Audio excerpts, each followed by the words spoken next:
Hello, my name is Gary Bedard. I'm an orthotist with Becker Orthopedic. The program I'm going to cover today is one in a series that addresses alignment factors in setting up a knee ankle foot orthosis for fabrication. It also updates the protocol that we use in determining what we have always called as toe out, and what in the literature basically is called foot progression angle. So the name of this presentation is Getting It Straight, Knee Line of Progression, an updated alignment and fabrication protocol for knee ankle foot orthoses. Now this can be for, of course, static KAFOs, but more importantly, the dynamics that we have to take in consideration for setting up a stance control KAFO. The presentation goal is to improve the clinical and fabrication protocol in establishing the anatomical line of progression of the knee with the orthotic knee joint line of progression in a stance control orthosis. Our protocol progression, of course, is to measure our skeletal foot progression angle, use that determinant to set the alignment between our orthotic componentry, and in modern fabrication, of course, doing that with a positive model, and then finally having improved outcome dynamically with our patient in a stance control orthosis.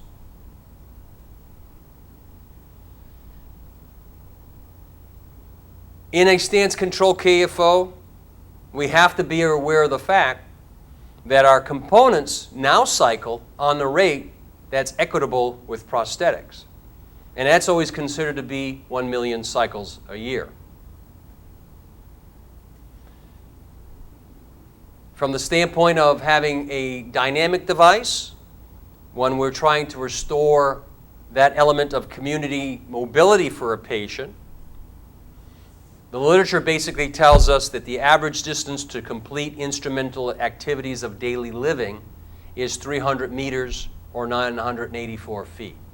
So again, that orthotic knee joint is locking and unlocking for every step in that patient's hopefully renewed ability to be a community ambulator.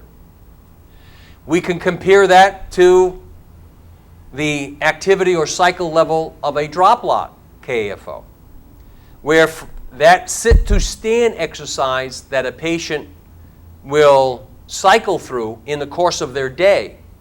In a community setting, that's 71 times. In a day hospital, that's 57 times. In a ward, that's 36.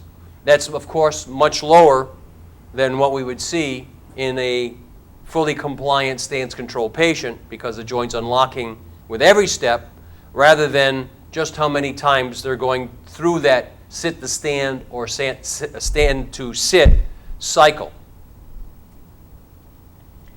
So the annual cycles community, 24K. In a ward, I think that was supposed to be 12K. The protocol development, or I should say the protocol update, came from my experiences of teaching a course at several universities within the MSPO programs, where we're not only looking at skeletal assessment, foot progression angle, but carrying those factors through to fabrication exercises on the orthotic workstation, which I developed several decades ago. And these are the schools that are participatory in that long program that I offer the schools.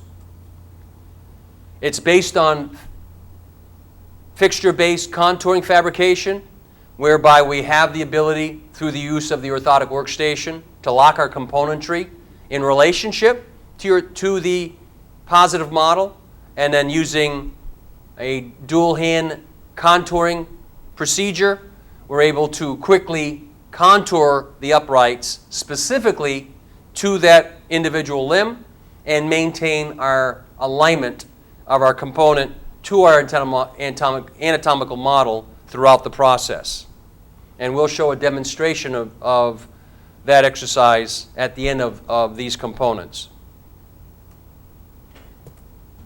Terminology that we'll review at this point before we go into describing the update, both from a clinical measurement standpoint and then, of course, the actual alignment for fabrication, is the long axis of the foot progression angle, knee line of progression, tibial torsion, hip joint anteversion and retroversion, and gait foot progression angle versus skeletal foot progression angle.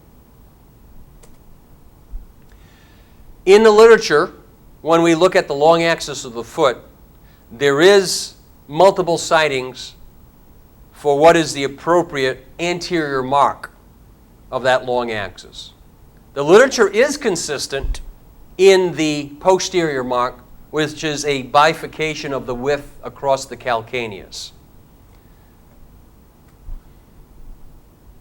Even in our Atlas of Orthotics, it's listed as a line between the second and third toe. It appears that the significant literature citing goes back to a German paper in 1987, where the distal mark is actually the center of the second toe. So since this appears to have the most literature significance for evidence-based medicine, that's the rule that I use at this point in time. Of course, you can pick your own rule as long as you're consistent in your measurement from the patient to your fabrication process. But then you also have to clarify it with your fabrication technician that he's using the same rule. So that's why at this point I put forth, in terms of looking at the literature, it's the center of the second toe, and bifurcation of the calcaneus defines the long axis of the foot. The foot progression angle is generally defined as the line between the line of progression or direction of gait. Typically that should be the line of progression of the knee and a line representing the axis of the foot. You measure that differential, and that's your foot progression angle. Now, why is the foot progression angle important in determining the line of progression of the knee? Well, how do we translate the line of progression of the knee into the fabrication process? The technical barrier that we have to overcome is that a positive model is typically represented in a fully extended position. In modern fabrication, your technician might not be in the same facility as you are. He does not have the capability of articulating that positive model to then determine the line of progression of that patient's individual limb. So you have to define that alignment criteria for him so he accurately sets up his technical fabrication alignment to match the actual skeletal alignment of the patient.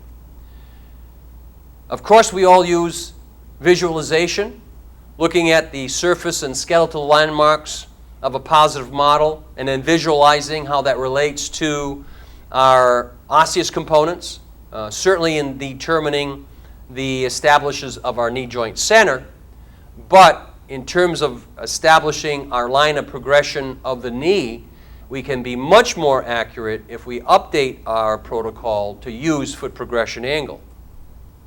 Historically, our clinometric tool was the NYU Leanice Orthotic Measurement Board.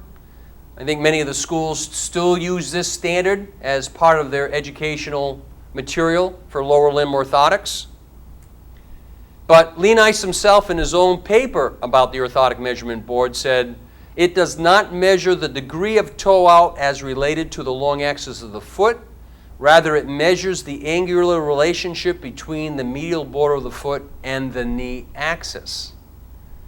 The Leanice board really was designed for conventional orthotic fabrication because it not only measured that medial border of the foot for a line of progression, it also measured the offset in tibial torsion. So that way there you could build that tibial torsion into the uprights of your conventional KFO.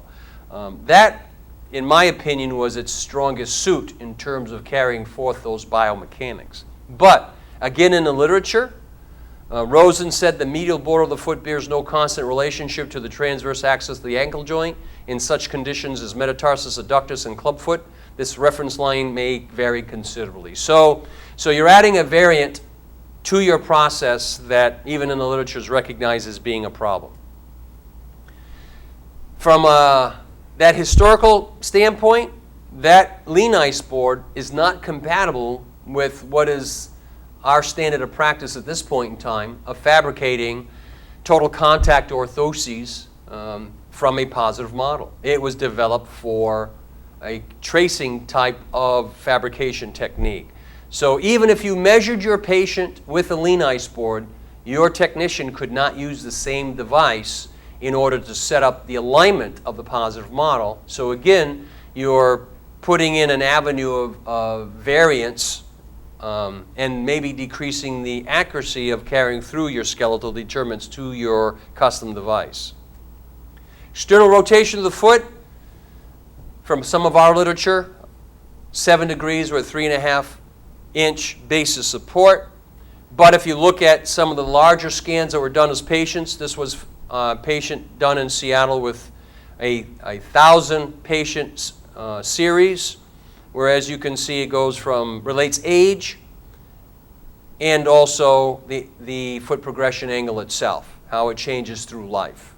As you know, we started in an internal rotation position in fetal position or in utero, and then of course through weight bearing, that foot progression angle increases with age.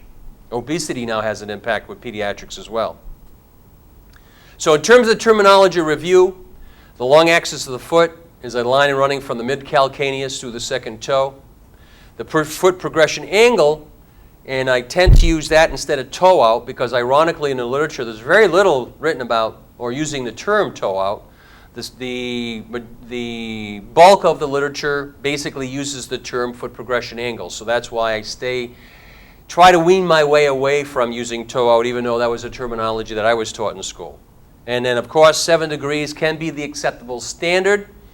In our own central fabs at Becker Orthopedic, if it's not indicated on the fabrication orthometry form, we use 7 degrees as our standard unless the positive models look out of normal limits, and then of course we'll make a call to the practitioner.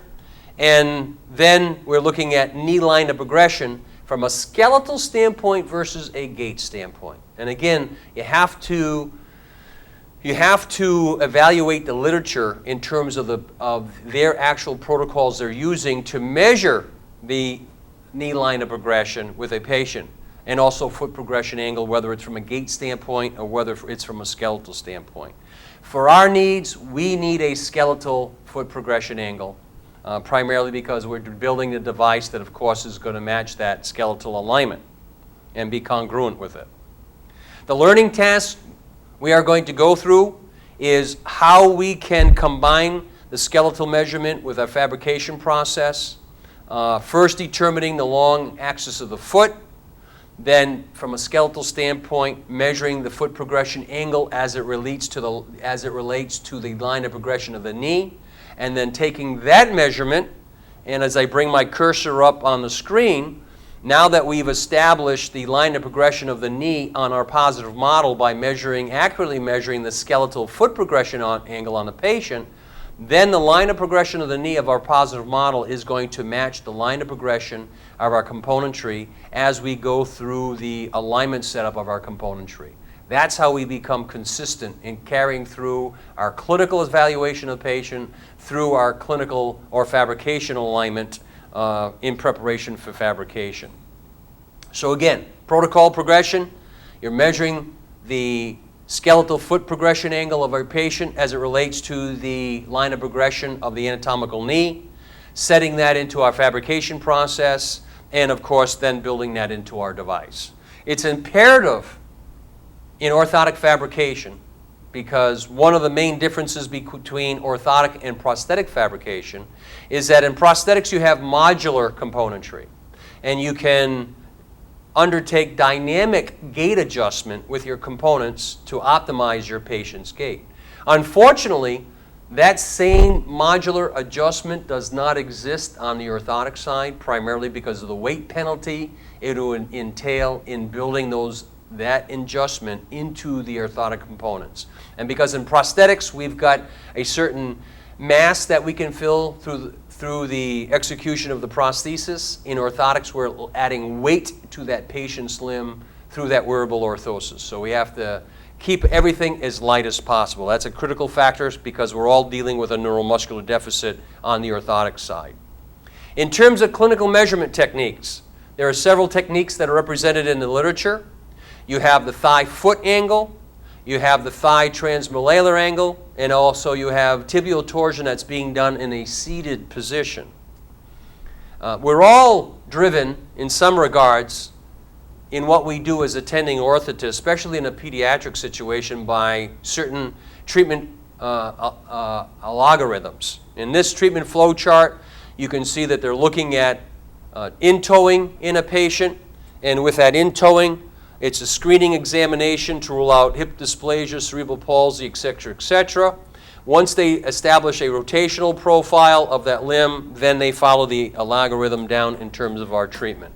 I'm sure many of you have dealt with UCBLs for children, twister cables, Helfet heel seats, etc., in terms of looking at rotational developmental issues with children. So we're all basically participatory in that treatment flow chart as orthotists.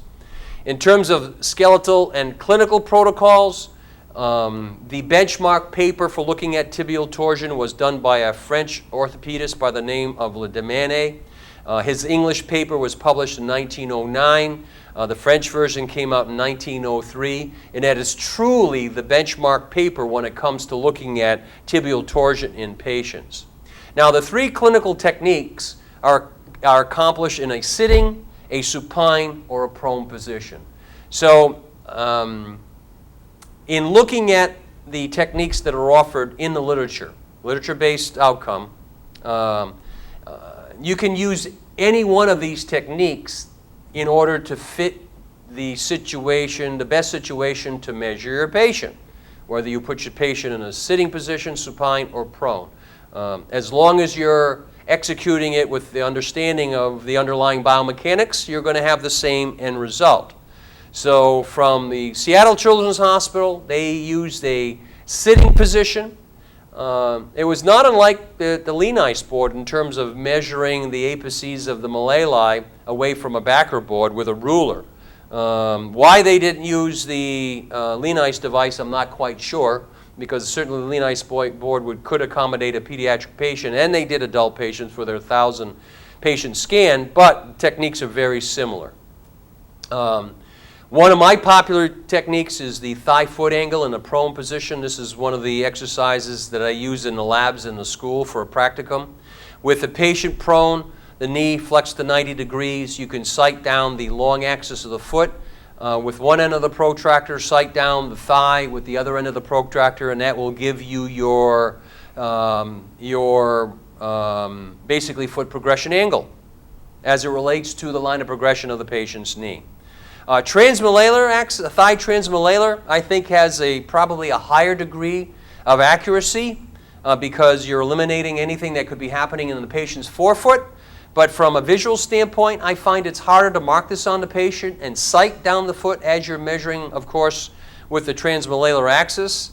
And then it becomes a little bit tricky in terms of how you hold your protractor on top of the patient as well. So I don't find it really is accommodating to your clinical needs as the previous exercise. In terms of clinic metric tools, in testing methods, of course, you can use a normal protractor that's well represented in the literature in terms of accuracy, examiner, et cetera. So it's one of our standard tools. One of the upgraded goniometers that is now on the market, this is one from Baseline. This is a goniometer built in with a bubble level. I particularly like this one basically because having a bubble level, it gives you an accurate arm on the goniometer that is set to gravity, of course, with the bubble level rather than just trying to eyeball it completely. In terms of a device that I came up with before I even found the bubble level, was something that I made and prototyped, and one of our engineers made a series of 6. I call it the two-toe goniometer, kind of an amalgamation of using the second toe for that toe-out estimation. It was back when I was still using toe out as a term rather than foot progression angle. Using my cursor, you can see it looks like a generic UCBL. It has rubber bumpers the center of the calcaneus in relationship to the pivot point of your measurement arm for the goniometer. It has a slot so you can actually use it in double pencil to mark it on the patient. It has an elastomeric component called a rubber band that you can wrap around the second toe to keep some tension and assist with alignment on the foot. And then as you have this on the patient, you level out the bubble, and of course it gives you your foot progression angle. And then those are all the elements that I just mentioned, basically in their function. So we haven't decided to make it at Becker yet, but I do use it at the schools, as we had a series of 6 to go along with at the schools where I run this exercise. In the literature, there is a good representation of torsionometers. These are devices that investigators have used in order to measure tibial torsion in patients for their series profiles. I had never seen any of these except by pictures in the literature, so I've never seen these offered in the orthotics field for clinical use. We'll go through a couple of the clinical measurement techniques at this point visually. In a supine position, you can basically have the patient with their hip at 90 degrees, their knee at 90 degrees, sight down the femur, put the foot in a neutral position. You can use the two-toe in this procedure and sight down the foot. You can have some students at ASU basically going through the practicum in a lab. And of course, again, having the elastomeric component on the second toe. The goniometer itself with the long axis is following the long axis of the foot. And then, of course, once you put the bubble level in its corresponding horizontal position indicated by the level, then you are given a degree reading with the knee at 90 degrees, the thigh vertical representing the line of progression of the knee. So this is a very easy technique to follow, either with the two-toe or with the bubble goniometer, as we're seeing here. In this case, with one of the students at the University of Pittsburgh, this person was obviously a transtibial amputee, and we, for a curiosity, asked this student to allow us to measure their foot progression angle as it related to the line of progression of their knee, just to see how their prosthetist had set up the prosthetic foot.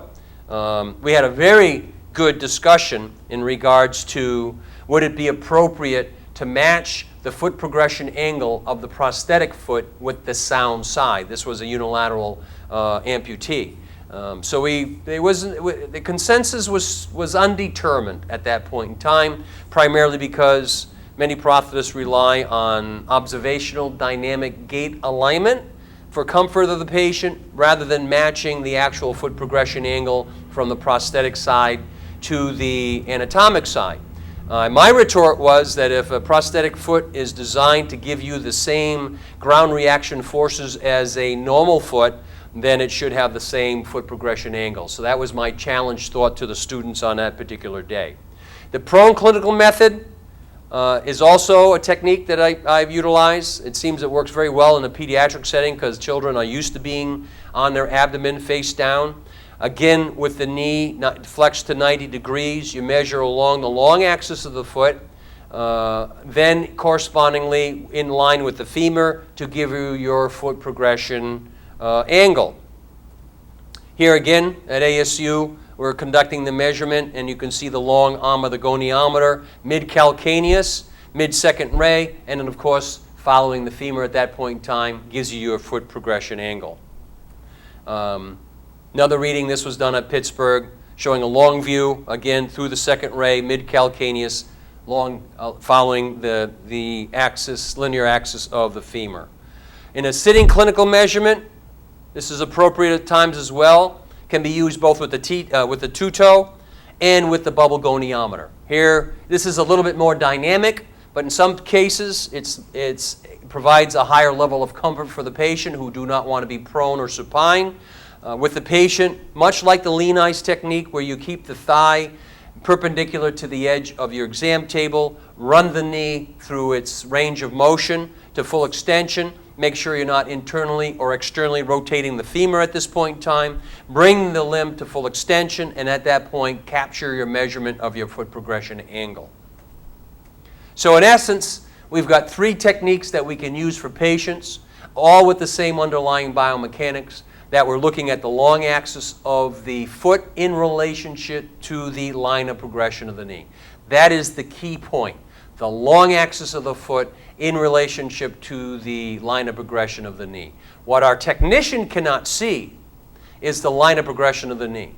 So in essence, we're using the foot progression angle as it relates to the line of progression of the knee from a skeletal standpoint to give our technician that determinant, so when they set up their positive model, then you have a higher degree of predictability that your orthotic knee joints are going to have the same line of progression as your anatomic line of progression. That's our key. So now that we've measured and shown the techniques of measuring foot progression angle, we want to translate that foot progression angle to our positive model.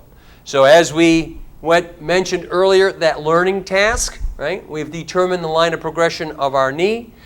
From that skeletal determinant, we then have established our foot progression angle as it relates to the long axis of the foot, and then we translate it to our orthotic workstation for fabrication. And this just defines what I just said. Long axis of the foot determines positive model knee, line of progression. And there's just some visualizations of measuring with the 2-toe on your patient and then translating that to the orthotic workstation. That orthotic workstation happens to be at the University of Malaya in Kuala Lumpur, Malaysia. So I've been involved with educational programs in that setting in the Far East. And then this one was one in Mexico where you can see we're using the bubble level to establish our foot progression angle and measuring it on our positive model. And again, close-up of that bubble level. Basically, I like using a bubble level because it definitely gives you a positive reference in terms of your vertical line. This all started with this update to the protocol. Actually started at Georgia Tech several years ago with a graduate student there who's now a CPO in the Atlanta area, Jennifer Reese. And as we were going through our exercise of fabricating KFOs, I asked Jennifer and her partner how they were going to set up the toe out, because that was the term I was using then instead of foot progression angle, because that's how I was educated. How much toe out they were going to use in terms of setting the line of progression of the knee for their anatomical model. And Jennifer said that they were going to use 28 degrees. And I asked how they measured it, and they said they measured it walking. So they did not distinguish between skeletal toe out and gait toe out. So we went through the exercise of looking at that differential at that point in time. And then when Jennifer became a resident, she actually ran a 20-patient series through an exercise that we collaborated with, and she presented this at AOPA a couple of years ago. And so I don't have time to go through her whole paper. It's an unpublished paper. But she went through the different methodologies in terms of using a goniometer, using the lean ice board, using the 2-toe, and then, of course, the goniometer in a supine position. And she found the 2-toe is the most accurate. That was in her 20 exercise. I think they all can be accurate when you understand the biomechanics of what you're trying to accomplish. I think prone and sitting and supine all can be equally accurate as long as you're executing your protocol with a sound understanding of the underlying biomechanics. So at this point, to progress a little bit more, we're going to look at tibial torsion. We're going to look at rotation and torsion. We're going to look at the screw home mechanism. We're going to look at hip joint anteversion and retroversion, and gait foot progression angle versus skeletal foot progression angle. So this is, developed to be into a progressive type of learning task as we go through terminology or techniques that you might not be familiar with at this point in time. So in looking at gait foot progression angle versus skeletal foot progression angle, as you know, in the gait side, it can be derived from the hip in terms of a patient externally rotating their foot to shorten their toe lever arm to make it easier to step over that foot rather than having a low toe lever arm. So we see that in an abnormal or deviant gait, basically. Where from a skeletal standpoint, if we look at it in the transverse plane, we know that there's an offset in all your axial, all of the axes at both your hip, your knee, and your transmalleolar axis. So we have to take that all into account as we determine what's the best technique for our patient, and of course, it's skeletal foot progression angle, not gait. So because gait toe out can be a compensatory mechanism. It could be from soft tissue restriction. It could be a volitional compensation mechanism. It can be a skeletal restriction. Where skeletal toe out is the actual relationship of the foot and ankle as we do our exam. And of course, that could be impacted by a surgical outcome as well. Here's a patient, 2 different side-by-side screens. In one, he's walking without an orthosis. In the other, he is walking with a stance-controlled KFO. This is a good example of pathohabituation. And what I mean by that is this was a gentleman in his late 40s who elected not to wear a drop-lock KFO, would stabilize his knee because he had a little bit of a hip flexor. He had relatively hardly any hip extensor, pretty much no quad, nothing before the foot and ankle from an MMT standpoint. And by externally rotating his foot in the left-hand screen, you can see his compensation method of using his MCL in order to stabilize his knee. If he brought his foot within a normal line of progression, we would find that his knee would probably buckle and fall. So this was his compensation strategy. So the orthotist did fit him with a stance-controlled KAFO. Unfortunately, this demonstrates that the patient how strong their pathohabituation is. Just because we put them in a stance-controlled KAFO, does that mean they're going to improve their line of progression? In fact, this patient was so set in that pathomechanical compensation that the practitioner actually had to use a TES belt in order to give him the proprioception to improve his line of progression. In doing the actual foot progression angle measurement on this patient patient presented with a normal 7 degrees of foot progression angle, or toe out as we've called it in the past. So normal skeletal alignment, this was purely gait, a gait foot progression angle in terms of being an excessive amount of toe out. All right? So just keep that in mind. In terms of pelvic and limb control, we have improved that component in patient in terms of line of progression and improving their gait toe out, gait foot progression angle by incorporating thigh cuffs on KFOs that have some pelvic and soft tissue enhancement, both using step-through socket type of technology or cuff, using initial seat, and in probably the most advanced one, personally working with Marlo Ortiz down in Guadalajara, using his Moss socket technology in the thigh cuff of a KAFO. So there is technology we can use to improve our gait dynamics, but I can't say this is universal at this point in time. In terms of that skeletal toe out, it's all dependent, or toe in, it's all dependent on anteversion, retroversion. Of course, anteversion will create in-toeing because of the femoral neck angle. Retroversion will create out-toeing. So in Jennifer Reese's case, with her 828 degrees of external rotation of the foot, 28 degrees foot progression angle, it was because of her femoral neck angle. She had retroversion. So she was basically toed out during gait. When we measured her skeletal foot progression angle, again, it was 7 degrees. So you can can imagine a scenario we would have ended up in that KFO fabrication exercise with the students if we had set the toe out or the foot progression angle at 28 degrees. We would have some significant anatomical binding between the limb and the orthosis just because we weren't matching the skeletal dynamics for Jennifer. Studies on tibial torsion, as I said, Ledemane was one of the first to describe tibial torsion. In his paper, he said that he discovered that there was 4 degrees of medial rotation in the newborn with 20 degrees of lateral rotation in the adult with a range of 0 to 40 in adults. Of course, what he means by medial rotation would be internal rotation. They represent it as a negative number, and where a positive number represents toe out or foot progression, and positive foot progression angle. Tibial torsion, by definition, in the Mayonnaise paper, means a twist within the tibia. And he also established the axes of measurement, both at the tibial plateau and, of course, the transmalleolar axis. His research was all based on cadaveric specimens. This was not from a live situation. Of course, from a radiologic standpoint, there was no x-rays at that point in time, so they had to work with cadaveric specimens, and that was his version of a tropometer, how to measure tibial torsion on the patient from the actual skeletal component itself. As the x-ray technology, this is from the 50s, became available, that's a really scary x-ray looking machine, but nonetheless, they did start with that technology in the 50s in terms of having a more precise method of measuring tibial torsion. The most accurate methodology, of course, is using CT type of scans where they can go in and actually do a slice image of that component or where they want to highlight their measurement point. So this is probably the most accurate method, and there's papers right up to this date in terms of using this technology.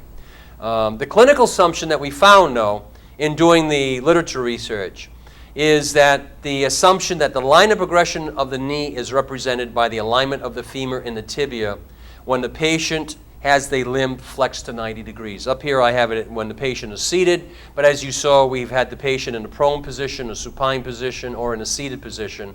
The key point is that knee flexed to 90 degrees. Does that represent the line of progression of the knee? And then, ironically, it really wasn't discussed in the literature. But what was discussed in the literature was the aspects or the effects of rotation and torsion on the lower limb, where rotation may be defined as a turning of one unit about another. So in clinical biomechanics, we can consider the unlocking of the screw-hole mechanism and the resulting rotation in the transverse plane that occurs between the femur and the tibia that happens at that point in time, that's due to rotation. Torsion may be defined as a twisting in the axis of a same unit. So that's a different way of describing tibial torsion. Of course, that's also represented in the hip joint from our femoral neck angle. But when we think about the implications of measuring tibial torsion in respect to the line of progression of the knee, and then measuring retroversion, anteversion at the hip, it's not as critical in orthotics. Primarily because different types of anatomical joints. The hip joint is a ball and socket joint. So that means even if we set up a HKAFO, we just set them in basically perpendicular to the pelvis to represent the line of progression of the hip. And we can get away with that because it's a ball and socket joint.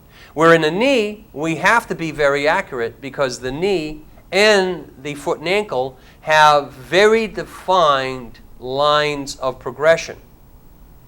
So that's why we've got to be much more accurate in terms of measuring our foot progression angle as it relates to the line of progression of the knee, and we can discount the line of progression of the hip, basically, or what represents the patient as anteversion or retroversion, because we've got this ball and socket joint, and it doesn't have a defined line of progression. So that's not well defined in our literature, but the underlying, that's kind of in a nutshell, very simplified, is the underlying biomechanics. So torsion is an osseous component, such as tibial torsion or femoral neck angle for retroversion and anteversion. Rotation is purely joint mechanics, and in the lower extremity we have to be very aware of the screw-home mechanism and what it represents to what we're trying to accomplish with our patients. To review that element a little bit, we have to look at functional knee arthrokinematics. The screw-home mechanism in terms of what it means, what happens in the transverse plane, and how that axial motion actually occurs.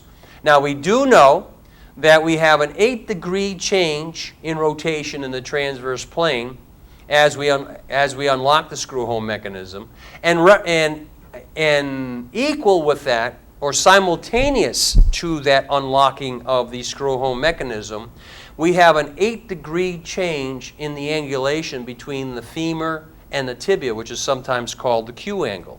So as we have full extension at the knee, typically we have 7 to 11 degrees of valgus represented in that alignment. 7 degrees for a male, 11 degrees for a female on average, primarily because females have a wider pelvis than males, so consequently they have a higher genu-valgum representation within normal limits. As a patient goes into pre-swing and you attain 25 degrees of knee flexion, the unlocking of the screw home mechanism creates a varus movement within the knee so that the femur and the tibia become aligned with each other. Now let me show you why that happens. The lateral condyle of the femur is about 1/3 smaller than the medial condyle. And corresponding to that, the lateral tibial plateau is much smaller than the medial tibial plateau. So as the knee unlocks from the screw home mechanism where you have maximum congruency of your articular surfaces, the medial side moves forward basically because it has more surface area to cover. So it's not unlike having a big wheel and a small wheel on the same solid axle. And as we know, just taking these wooden wheels and a wooden axle from an art supply store, I ran this video just to show that arc segment of movement with the big wheel and a little wheel. So in essence, the way this represents our knee, it's as if we were looking from back to front at a medial, or I should say a right leg, with the big wheel being the medial condyle, the right wheel being the lateral condyle. So we have external rotation of the femur on the top of the tibial plateau.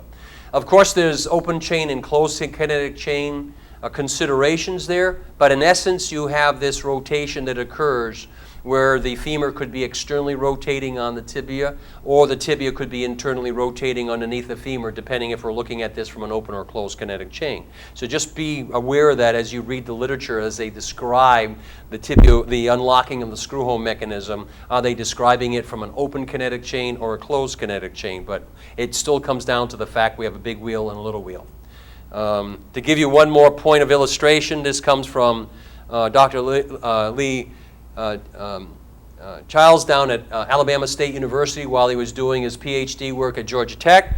It was in prosthetics, but nonetheless, I thought this video that it was part of his research with a person sitting on a stationary bicycle exemplified that varus movement of the knee. So if we look at the right leg on this graphic, you can see that as they come to full extension at the bottom of the cycle stroke, the knee is in its maximum valgus, genu-valgus position. But as they come to the top of the pedal stroke, you can see that varus movement of the knee. You can see this in the real world behind somebody on a normal bicycle or on a stationary bike, upright bike at a gym, because the pelvis is restricted from its sinusoidal motion from side to side. So it accentuates that visualization of that varus movement of the knee. As you stand behind the person on the bike or trail somebody on a bicycle, you can see that varus movement. So it's just an interesting component or phenomenon of our bipedal locomotion, whereas we initiate swing through, we have this varus movement of the knee, which helps to create or increase the bypass clearance between our knees. So nice little phenomenon of bipedal gait. And as I said, get behind somebody on an upright bicycle and it becomes very apparent because of the stabilization of the pelvis in the line of progression of the body. But there was no discussion in the literature regarding the rotational aspects of the unlocking of the screw home mechanism of all the series that have been done in terms of looking at tibial torsion. So that was just I thought was an interesting deficit in the literature. Could we call this a clinical science deficit? Well, it's if you want an interesting book to read sometime, How Doctors Think, it's a layperson's look at it's the layperson's description of the cognitive science of how doctors actually come to their diagnostic decisions. So all of us being patients ourselves at some point in time, it's a very interesting read. But the assumptive knowledge is that when we flex the knee to 90 degrees, we have always assumed that represented the line of progression of the knee. Now that we've examined the actual unlocking of the screw hole mechanism and how it impacts us as orthotists as we design an appropriate and accurate biomechanical orthosis for that patient is certainly a consideration that we have to take into consideration. So, to end this segment, we've got two more to go through. One we'll be looking at establishing knee joint center, and then finally we'll go through the orthotic workstation, and then at the end we'll show a demonstration of how to set up a positive model in the orthotic workstation. So in this segment, we went through and looked at the long axis of the foot and defined it. We defined foot progression angle as it respect to the literature, middle calcaneus. I should say long axis of the foot was middle calcaneus and second ray. Foot progression angle as being the skeletal determinant between the actual line of progression of the patient's knee and the foot progression angle. Knee line of progression, tibial torsion, rotation versus torsion, screw hole mechanism, hip joint introversion, retroversion, and gait foot progression angle and skeletal foot progression angle. So I hope this segment was worthwhile. Hope that the upgrade in the protocols of measuring the patient help folks to standardize what they're going to do, at least from a biomechanical standpoint. You do have the option of the 3 measurement techniques, prone, sitting, and supine. So as you take on the task of creating more accurate stance control KFOs, I think you do have to take these skeletal considerations and protocols into play. Thank you very much.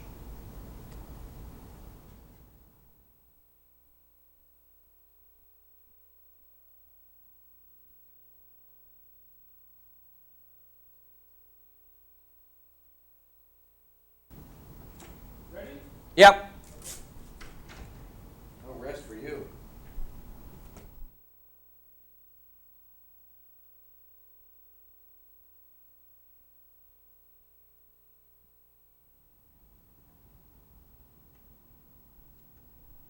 Hello, thank you very much. My name is Gary Bedard. I'm an orthotist from Becker Orthopedic.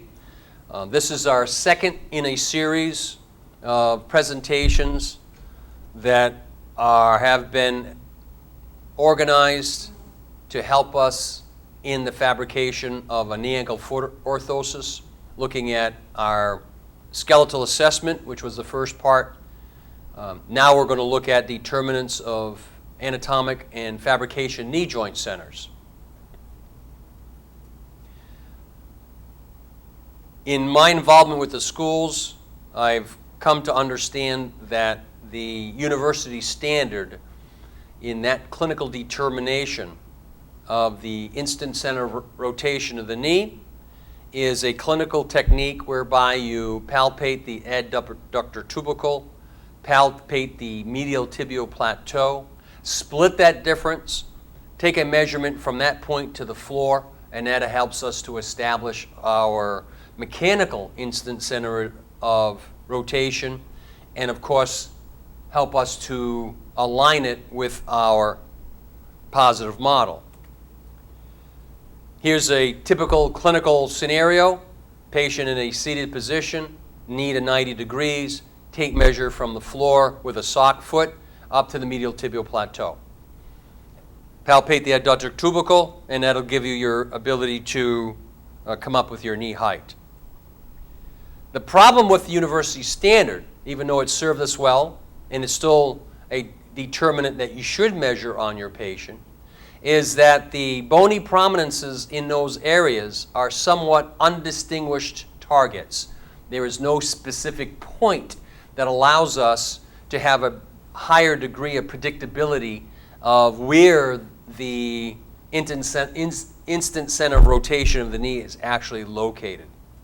So the clinical goal of this guide, which I established way back in early in my career while I was fabricating knee braces, is to increase the precision of targeting the anatomical center of rotation from a static examination with anticipation of the dynamic change in the instant center due to the 3-dimensional aspects of knee arthrokinematics, right? Primarily taking into consideration the unlocking of the screw hole mechanism. So the upgrade to the university standard is to improve our target definition to hopefully having a single point target that's based on the eccentric origin of the ACL. Now, that comes from functional arthrokinematics, comes from understanding in basic form our ligament function from an origin and insertion standpoint, and also mechanics of the individual ligaments, and then looking at the screw hole mechanism in the transverse plane and axial rotation.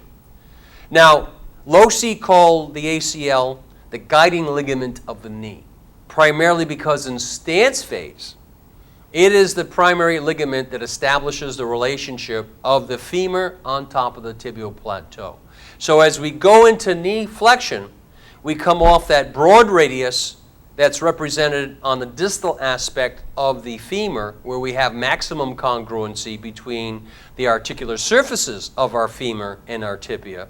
And as the knee goes into its flex position, it's almost as if it has a second radius that represents the active zone of kinematics of the knee, a motion of the knee. So as that knee moves forward, and we have the combination of rolling and gliding.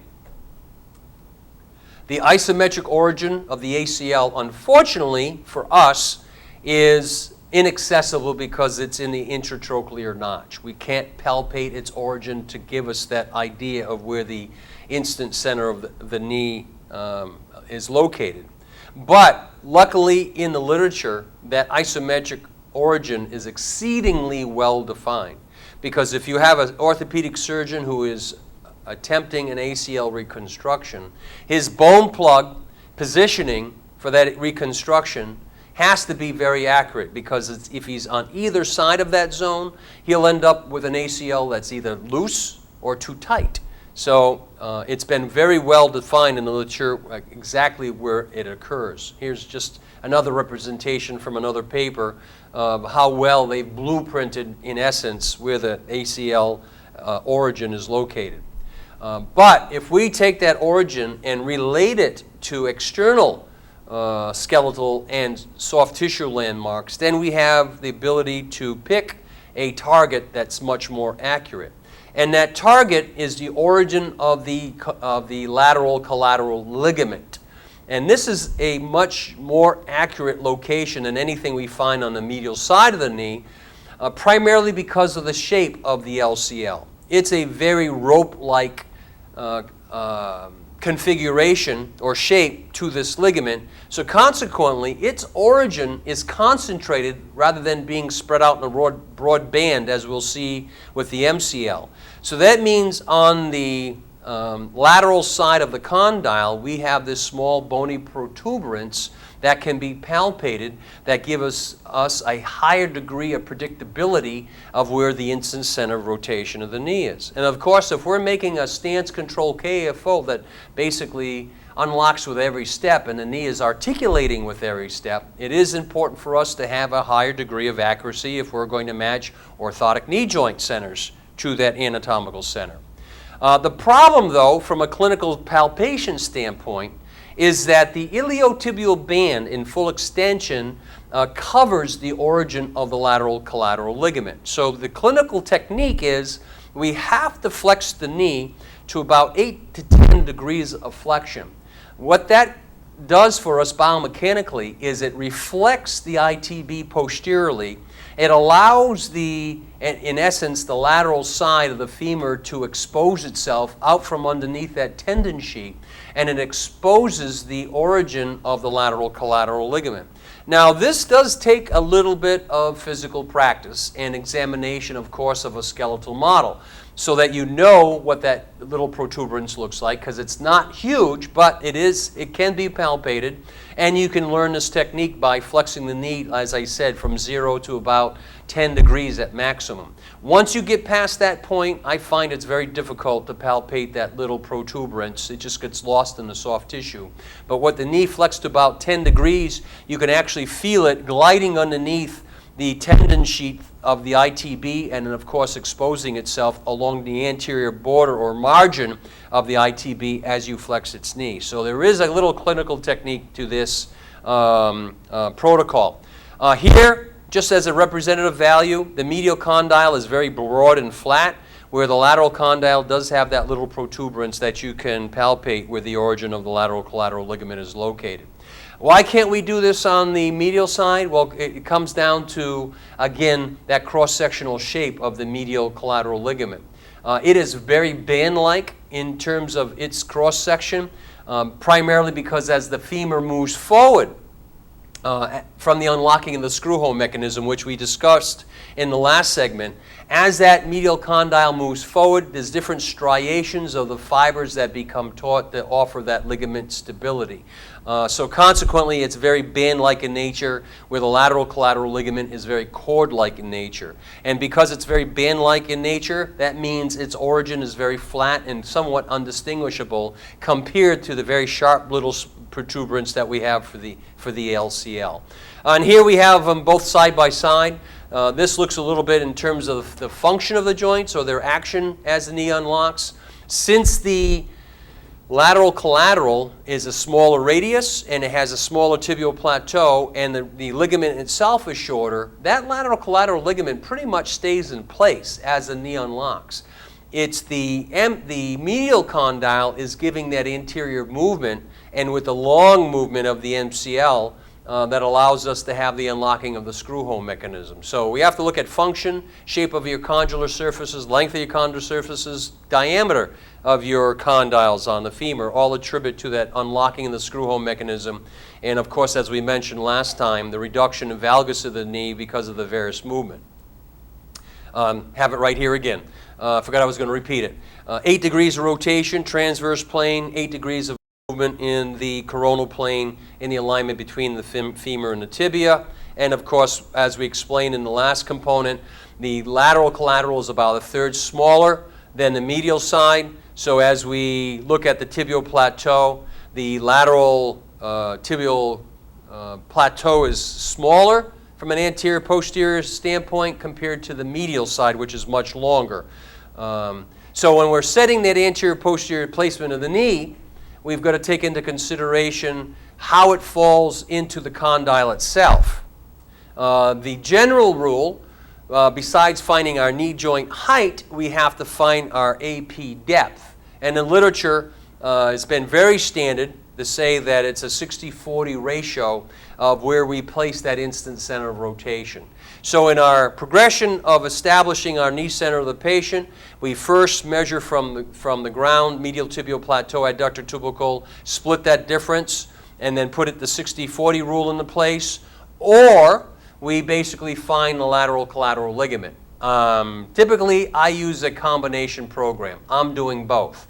I'm not only using the medial side to find my medial tibial plateau, my adductor tubercle, splitting that difference, measuring from the floor, and then using my 60-40 rule, I go to the lateral side and find that very accurate point, and I correlate the both of them when I'm setting my orthotic knee joints up to place. So I don't discount the rules that exist in place. I just use the added rule to give us another visualization of that instant center of rotation of the knee. And as we do the practicum at the end, you'll see how I use both rules at that point in time. There's a very nice tool from Otto Bach. It's a ratioed goniometer. It basically is a scissoring type of apparatus that can fit over the patient's knee and then fit over your positive model is typically where we do use it. It's fairly inexpensive. I think it's a brilliant device. I took the long pointer. As you can see in this video, there is a long pointer that typically represents the line of progression of the patient's knee. I always think I'm going to poke my eye out with that thing. So instead, since I do like bubble levels, I've just attached a carpenter's line level to the crossbar connecting the two elements of that goniometer, that ratioed goniometer. So when I put it on the foot, or I should say put it on the patient's positive model, then you can shrink it down through the action of the scissoring goniometer. And it's a ratioed goniometer where it's always 60-40, and then it has a hollow rivet. So if you sit this on the limb, level out your bubble, mark your indelible pencil, then you've got 60-40 determination on both sides of the limb. Now, Prior to this, you've already set your foot progression angle as it relates to the line of progression of the knee. So this is your secondary step, which we'll cover when we do the practicum. Here we're doing it at one of the schools. You can see its ML can be adjusted to the width of the positive model. They're holding the bubble level so that it's in its level position, and now taking a pencil and going through the hollow rivet to mark that 60/40 location on your positive model. So you have a very accurate goniometer that instead of trying to visualize that 60/40 bias, you're actually measuring it with the goniometer. And then at that point in time, since you've measured your knee height, your knee depth, you now can use the surrogate pointer on the orthotic workstation to start the alignment of your componentry and your fabrication alignment. So we're carrying through our rules here and our techniques to establish that very accurate alignment for fabrication. As I mentioned in the previous segment, many times in the past we've done this through visualization, understanding the biomechanics of the knee and predicting where that instant center rotation is going to be set. Now we're able to set it in a defined methodology using the fixture of the orthotic workstation to lock our orthotic componentry in alignment with our osseous components. So again, in the goal of updating our precision. Now, to give you some impact of how critical this can be, this is a paper I gave many, many years ago, 1991, at the Ortho Rehab meeting at the World Congress in Berlin. And the paper was How Effective are Multicentric Joints for the Knee. My point here is not to look at the effectiveness of a multicentric knee, but because they have a particular type of arthrokinematics, misalignment of the orthotic instant center rotation compared to anatomic instant center rotation is enhanced by a misalignment.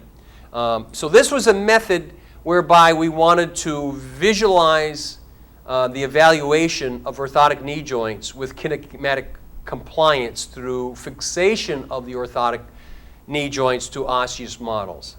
The theory being that if an orthotic knee joint has correct arthrokinematics, that when you attach them to bone models, the bone models should be in the same anatomical position as your anatomical knee as you put it through a range of motion. So back then, when I was doing a lot of ACL work, we were looking at knees with insufficient ligamentous support, and that the orthotic knee joints were providing that arthrokinematic guidance. So it was looking at the efficacy of orthotic knee joint design being demonstrated by that spatial relationship of the fixed osseous components. So we compared the orthotic joints that were fixated to bone models with MRI images of the relationship between the femoral condyle and the tibial plateau. So as we flexed the orthotic model with the bones mounted to the orthotic joints, they should be in the same position at the same point of knee flexion as our MRI models. Now, the first one I want to look at is the polycentric joint, which I don't like at all. But this was mounted in relationship to the lateral collateral ligament in terms of orientation, as we've described earlier in this presentation. Here's that rotation. So you can start at 0, 30, 60, and 90. It is, of course, subluxing the tibia anteriorly somewhat, because a true polycentric joint, as we've described it, as having two geared heads that are intermeshed with each other, that's a posterior rolling kinematic joint. It doesn't allow the femur to rotate anteriorly as it occurs in nature. So there is some subluxation of the tibia being pulled forward, which is the reason why I don't like that joint. It's as if you didn't have an ACL at all. Polycentric at MTP, very easy mistake to use. Center of the orthotic knee joint at the medial tibial plateau. Look at the gross differential on this one. Here we're starting at 0, 30, 60, and 90. It's not only severely subluxing the tibia anteriorly, I actually had to cut away the tibial plateau to allow it to articulate. So you can imagine what kind of pistoning this would create in a KEFO, and at that point in time, certainly in a KO, and how that would disrupt suspension of that KO on the patient. So I wanted to just show you this visualization, because I haven't given this paper in many, many years. It's unpublished. It was just an oral presentation. But I still have this visualization of what can occur when you misalign an orthotic knee joint, and with the polycentric joint being not a very good design to begin with, when it's misaligned, it becomes horrible on the patient. All right? And then here you can see with silhouette models of the osseous components how it just rotates that femur completely off the tibial plateau in terms of the condyle alignment. It doesn't allow the forward translation of the femur as basically the screw home mechanism unlocks. So a polycentric joint is purely not my first joint at all. I never use them. So in that landmark compilation, when we're setting up, and you'll see when we do the exercise here after we review the orthotic workstation, lateral collateral ligament is my defining, basically clinical determinant, but I still use the adducted tubercle medial tibial plateau, split that difference, measure that height. We all follow the AP 60-40 rule. The Autobach device is a very nice measurement goniometer. Iliotibial ligament bundle, how it uncovers when you're looking at the lateral collateral ligament. Patella position, I always check to see if it's tracking correctly or not within normal limits.